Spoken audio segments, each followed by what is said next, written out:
Did you find that when you were scaling the heights that people tried to change it, the record companies tried to steer you in a certain way? Yeah, they wanted the same thing over and over again. Yeah. Particularly once Live It Up was a big hit. Yeah. They wanted more Live It Ups. We'd bring in always demos, and you could just see them. Oh, it's not. Doesn't sound like Live It Up. What's going on? We want another Live It Up. Yeah, it was very frustrating. Actually, it's funny because it's when you think of the number of without blowing our own trumpets, we'd had quite a few hit records before that.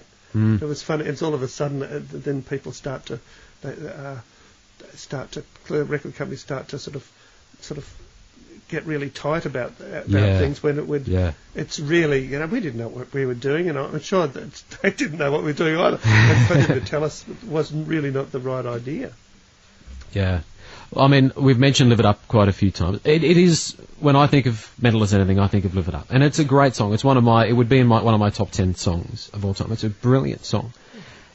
Is there any lament about it that is, do you feel it is your greatest song? Do you lament that will be the one that's always synonymous with the band's name? I don't think it is. Really. For us, The Nips Are Getting Big is probably the one song that's like our signature tune. Yeah. It's one everybody sings along with. It's more known in Australia than overseas, but it's I know you do get a funny feel. I remember we were playing in Hong Kong, the rugby sevens, and we went into the English language radio station, and the guy comes here. There's one hit wonders from Australia. Mental as Anything. I go, and I thought, wait a minute, that's right, actually, British colony.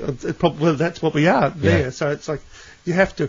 I mean, that's in a way that's kept us in a very healthy head state, because we go things. You play in Canada. Yep. We toured. We had a hit in Canada, and then we play in America. And the Canadians would get us. Most of the Americans wouldn't, unless you went to certain cities. It's all part of. It stops you from getting a big head, but you do realise that music's very cultural. It's a very cultural based thing. How do you guys all get along? I know that, Martin, you went off and did your own thing for a little bit there. And, I mean, the Concrete and Clay is a great song. Again, another one of my favourites. It's a brilliant remake, brilliant cover. How do you all get along at this stage after all these years touring, and how many miles do you reckon you guys have covered together? Oh, a long time. Martin and I, we've spent probably more time with each other than our wives. We're trying to sort of redress that. We've cut down to about 120 shows a year now. We've sort of really slowed down. I mean, we still have a really close relationship with Pete and Reg, the original bass and guitar player. Not so much with the original drummer, as you probably know. But apart from that, we've had a pretty smooth run. Like they pulled out over 10 years ago with our blessing. Reg always hated touring anyway, I know that. Yeah.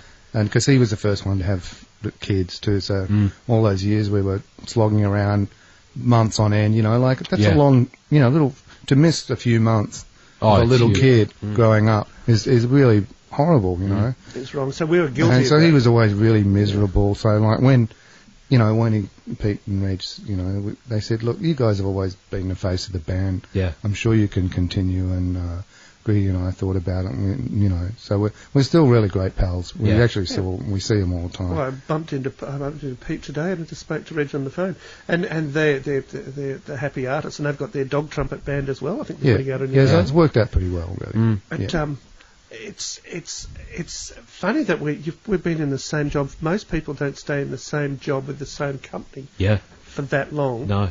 And with Martin and I, we're sort of wily, sort of cunning chaps working out a way to keep on doing it. We're just trying not to kill ourselves by having too much fun. That's a constant battle, because we do have a lot of fun. We had to pull our heads in a little bit in the past few years, because we don't want to end up in rehab permanently, so we've got to watch ourselves. But we make records, we make albums, we've record deals, publishing deals. we did a song with the Wiggles recently. We've recorded a yeah, song they covered with one of our old, because we used to share the same management when they were the Cockroaches, and they morphed into the Wiggles. So, you know, I kind of bump into them all the time. And I always tease them about, when are you guys going to spread it around a bit, you know, like... Yeah, that's right. Do Let's Cook, you know, it'd be perfect. You know? I don't know if you know that song, but you can just imagine little kids whacking colanders with wooden spoons and stuff. And they finally, I got a call from Paul Field, who was a singer in the Cockroaches, now he's the manager. And he said, it would be okay. And I said, are you kidding? You know, like, of course it was. We recorded it with them. We recorded the track with them. It sounds really close to the original, actually. And then we... Except for Dorothy sings the second verse. Oh, yes. And then we did a video with them to it there. Their thing. It was great fun. It was really quite... It's great to see our music being used for other purposes. That's why it's...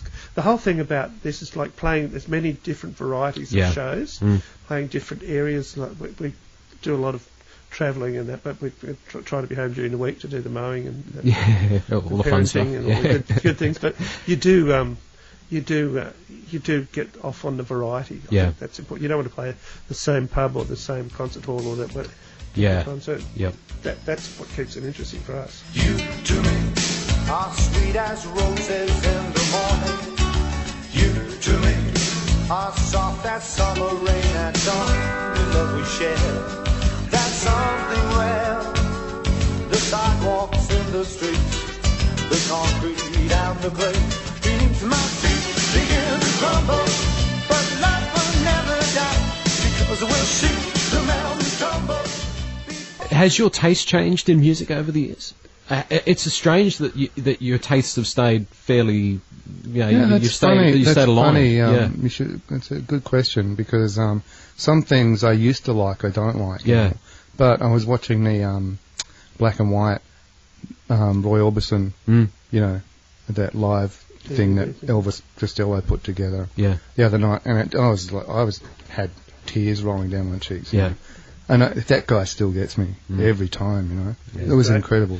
It's funny, we ran into a woman who, Gillian Burt, who used to write for The Age in Melbourne, and she was writing for American magazines, Harper's and one of the other magazines. And then she got to see Roy Orbison. I saw him too, just before he died. No, but she went to see him and to interview him, and she played him our version of Working for the Man. And he was really touched. He said, that's wonderful. He said, and you Australians, when I had my heart trouble and I had no money and I couldn't go, I'd go to Australia, my shows would be sold out. Yeah, we loved Australians saved my life.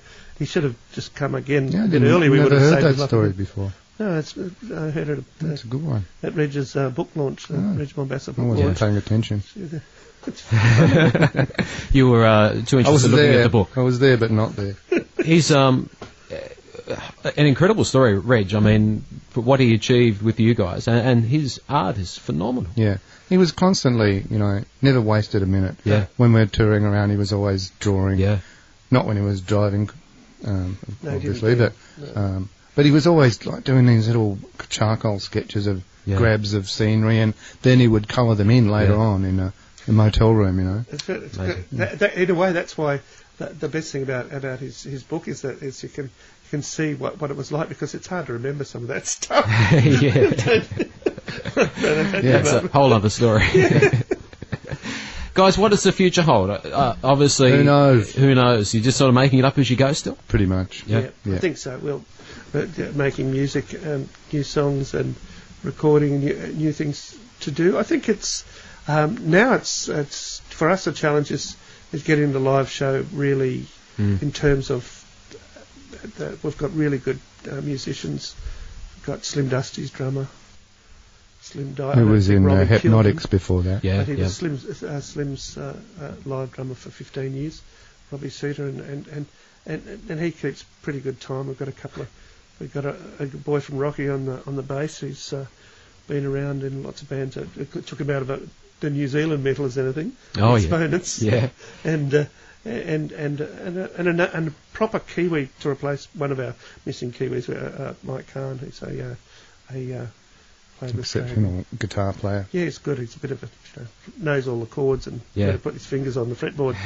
It's good stuff. So it's good, and because of the way we've got it set up, that's been our enjoyment is getting the songs right every night, and the better you play them, the better you feel playing them, and that you can keep that sort of that party feel of this is a good feeling song. Yeah, this is what it's all about. One of the promoters in Perth, this guy in Perth, a drummer himself, so very inarticulate, said to us, he said, the punters, they might know much about music, but if you're doing it properly, it feels right, it makes them feel good. That's all you have to do. You have to play well enough so it makes the punters feel good. And it's a funny way, but it's what he says is basically true. Basic and true, isn't it? That's the simplest form. Yeah, that's right. Look, it's been an incredible story. It's been an incredible career. Congratulations on some wonderful music that makes people feel good, and you made people feel good all around the country and all around the world. And it's been lovely catching up with you guys. Thanks, Joel. Nice talking to you too. Yeah. Work stayed last night. You could call it a fight. It's such a shame. I never thought we wouldn't be so bad if it weren't so good. I've had enough of that. The loving days gone by. It wasn't much I